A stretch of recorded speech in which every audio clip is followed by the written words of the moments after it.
दोस्तों, दुनिया की जियोपॉलिटिक्स हर दिन बदल रही है।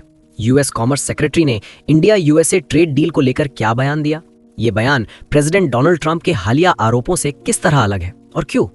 ऑपरेशन सिंदूर के दौरान इंडिया को रोकने के लिए पाकिस्तान ने यूएसए से कितनी बार संपर्क किया या कॉल किए?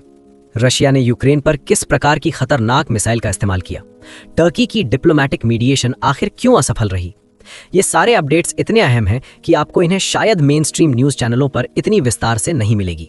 इसलिए वीडियो को अंत तक देखिए। पिछले 24 से 48 घंटों में दुनिया के अलग अलग कोनों में ऐसी चालें चली गईं जो आने वाले महीनों की जियोपॉलिटिक्स तय कर सकती हैं। कहीं युद्ध थमने का नाटक है तो कहीं शांति की तैयारी के पीछे हथियार जमा हो रहे हैं और इस पूरी शतरंज में कुछ मोहरे दिख रहे हैं और कुछ खिलाड़ी छुपे हुए हैं। हेलो फ्रेंड्स, फर्स्ट अपडेट आ रही है इंडिया यूएसए ट्रेड डील से।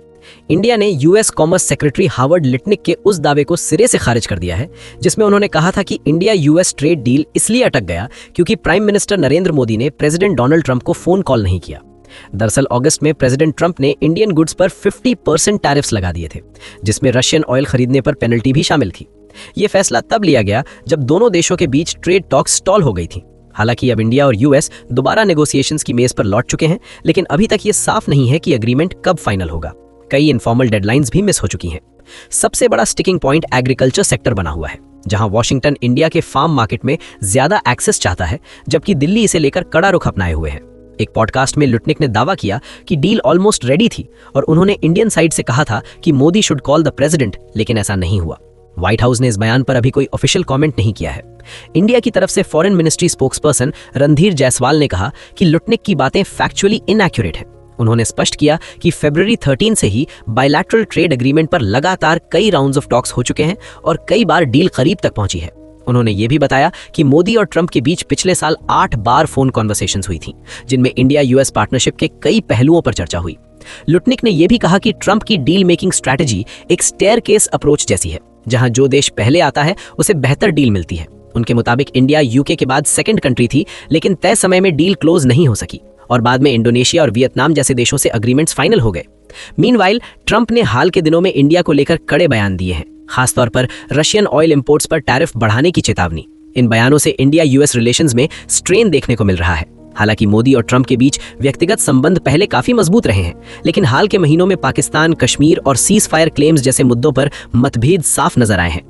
कुल मिलाकर इंडिया यूएस ट्रेड डील अभी भी नेगोशिएशन फेज में है और पॉलिटिकल मैसेजिंग, टैरिफ्स और स्ट्रेटेजिक डिफरेंसेस इसे और जटिल बना रहे हैं। नेक्स्ट अपडेट आ रही है पाकिस्तान से। अमेरिका के फॉरेन एजेंट्स रजिस्ट्रेशन एक्ट के तहत सामने आए डॉक्यूमेंट्स इस बात पर साफ रोशनी डालते हैं कि ऑपरेशन सिंदूर के दौरान और उसके बाद पाकिस्तान ने वॉशिंगटन में 50 से 60 बार डायरेक्ट कांटेक्ट किया और कितनी इंटेंसिटी के साथ डिप्लोमेटिक प्रेशर बिल्ड करने की कोशिश की। फारा रिकॉर्ड्स के मुताबिक पाकिस्तानी डिप्लोमैट्स, डिफेंस ऑफिशियल्स और उनके ऑथराइज्ड रिप्रेजेंटेटिव्स ने अमेरिका में senior government officials, US law makers, Congress members, pentagon और स्टेट डिपार्टमेंट से करीब 50 से 60 बार डायरेक्ट कांटेक्ट किया। इन एंगेजमेंट्स में phone calls, emails, formal meetings और पर्सनल इंटरैक्शंस शामिल थीं। इन सभी का कोर ऑब्जेक्टिव बिल्कुल क्लियर था: ऑपरेशन सिंदूर को हॉल्ट करवाना, सीज फायर के लिए यूएस पर प्रेशर बनाना और अमेरिकन मीडिएशन की मांग करना। डॉक्यूमेंट्स ये इंडिकेट करते हैं कि पाकिस्तान ने पूरे क्राइसिस के दौरान यूएस एस्टैब्लिशमेंट को एक्टिवली कन्विंस करने की कोशिश की कि वो इंटरवीन करे और इंडिया पर इंटरनेशनल प्रेशर डाले। यानी ये आइसोलेटेड अटेम्प्ट नहीं था, बल्कि dozens of coordinated lobbying efforts थे। अगर इसे हिस्टोरिकल कॉन्टेक्स्ट में देखें तो ये अप्रोच पाकिस्तान के लिए नई नहीं है। पिछले कई दशकों से पाकिस्तान ने जब भी भारत से मार खाई है, वो हमेशा अमेरिका के पास जाकर रोया है। 1999 Kargil war, 2001-2002 military stand of और 2019 बालाकोट स्ट्राइक, हर बार एक्सपेक्टेशन यही रही कि अमेरिका इंटरवीन करेगा और प्रेशर अप्लाई करेगा। इसके बिल्कुल विपरीत इंडिया का स्टांस इस बार भी कंसिस्टेंट रहा है। न्यू दिल्ली ने इसे साफ तौर पर बायलैटरल इशू बताया और साथ ही ये मैसेज भी दिया कि टेररिज्म रिलेटेड कंसर्न्स को इग्नोर नहीं किया जा सकता। नेक्स्ट अपडेट आ रही है रशिया यूक्रेन वॉर से। रूस यूक्रेन युद्ध अब क्यों एक ज्यादा खतरनाक चरण में प्रवेश कर चुका है? हाल के दिनों में रूस द्वारा हाइपरसोनिक ऑरेशनिक मिसाइल यूक्रेन के ऊपर हमले में इस्तेमाल किया है। तकनीकी रूप से ये मिसाइल बेहद उन्नत है। ये मैक 5 से अधिक गति यानी आवाज से 5 गुना तेज रफ्तार से चलती है और न्यूक्लियर वॉरहेड कैरी करने में सक्षम है। हालांकि इस हमले में नॉन न्यूक्लियर कन्वेंशनल वॉरहेड का इस्तेमाल किया गया, लेकिन इसका स्ट्रेटेजिक मैसेज कहीं ज्यादा गहरा था। इस हमले का एक और अहम पहलू ये रहा कि इसका असर पश्चिमी यूक्रेन तक पहुंचा। अब तक इन इलाकों को अपेक्षाकृत सुरक्षित माना जाता था, क्योंकि यहीं से नेटो देशों की मिलिट्री और लॉजिस्टिक सप्लाई रूट्स गुजरती हैं।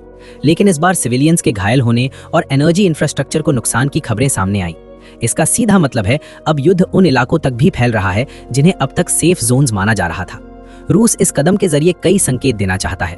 पहला, शीत युद्ध के बाद ये पहला अवसर है जब किसी यूरोपीय युद्ध क्षेत्र में हाइपरसोनिक हथियार का खुले तौर पर उपयोग हुआ है। दूसरा, मॉस्को ये दिखाना चाहता है कि उसके पास अब भी हाई एंड एस्केलेशन कैपेबिलिटी मौजूद है। और तीसरा, ये नेटो के लिए एक स्पष्ट चेतावनी है कि सप्लाई रूट्स पूरी तरह सुरक्षित नहीं है। इस हमले के बाद यूरोपियन यूनियन ने कड़ी निंदा की और रूस पर नए इकोनॉमिक और टेक्नोलॉजिकल सैंक्शंस के समर्थन को दोहराया। लेकिन यही सबसे बड़ा सवाल खड़ा होता है, क्या ये प्रतिबंध रूस को सच में रोक पा रहे हैं? अब तक का अनुभव बताता है कि सैंक्शंस रूस की इकोनॉमी और टेक्नोलॉजिकल एक्सेस को नुकसान पहुंचाते हैं, उसकी युद्ध क्षमता को धीमा करते हैं, लेकिन उसे तुरंत युद्ध रोकने पर मजबूर नहीं कर पाते। नेक्स्ट अपडेट आ रही है अफगानिस्तान से। हाल के दिनों में तुर्की ने पाकिस्तान और अफगान तालिबान के बीच बढ़ते तनाव को कम करने के लिए मध्यस्थ की भूमिका निभाने का एक असफल प्रयास किया। इस घटनाक्रम ने सबसे पहले ये क्लियर किया कि हर मुस्लिम कंट्री अपने आप नेचुरल मीडिएटर नहीं बन सकती। शेयर्ड रिलीजियस आइडेंटिटी अपने आप में डिप्लोमेटिक सक्सेस की गारंटी नहीं होती, स्पेशली जब issue terrorism, cross border violence और नेशनल सिक्योरिटी से जुड़ा हो। पाकिस्तान का आरोप लंबे समय से यही रहा है कि टीटीपी तहरीक तालिबान पाकिस्तान को अफगान तालिबान टेरिटरी से सपोर्ट और सेफ हेवंस मिलते रहे हैं। टीटीपी पाकिस्तान में कई मेजर टेरर अटैक्स के लिए रिस्पॉन्सिबल रहा है, खासकर खैबर पख्तूनख्वा और बलूचिस्तान जैसे सेंसिटिव रीजन्स में। इसके जवाब में अफगान तालिबान का कंसिस्टेंट स्टैंड यही रहा है कि टीटीपी एक इंटरनल पाकिस्तानी इशू है और वो इस ग्रुप के खिलाफ डिसाइसिव एक्शन लेने के लिए विलिंग नहीं है। तुर्की की मीडिएशन फेलियर का एक बड़ा कारण उसकी लिमिटेड लेवरेज भी है। अफगान तालिबान पर तुर्की का ना कोई स्ट्रॉन्ग पॉलिटिकल इन्फ्लुएंस है, ना इकोनॉमिक प्रेशर टूल्स और ना ही मिलिट्री या सिक्योरिटी बेस्ड लेवरेज।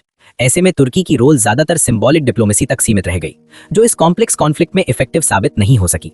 साथ ही इस फेलियर ने तुर्की की उस इमेज को भी डेंट पहुंचाया है जिसमें वो खुद को ग्लोबल लेवल पर लीडर ऑफ द उम्मा या मुस्लिम वर्ल्ड की कलेक्टिव वॉइस के रूप में प्रोजेक्ट करता रहा है।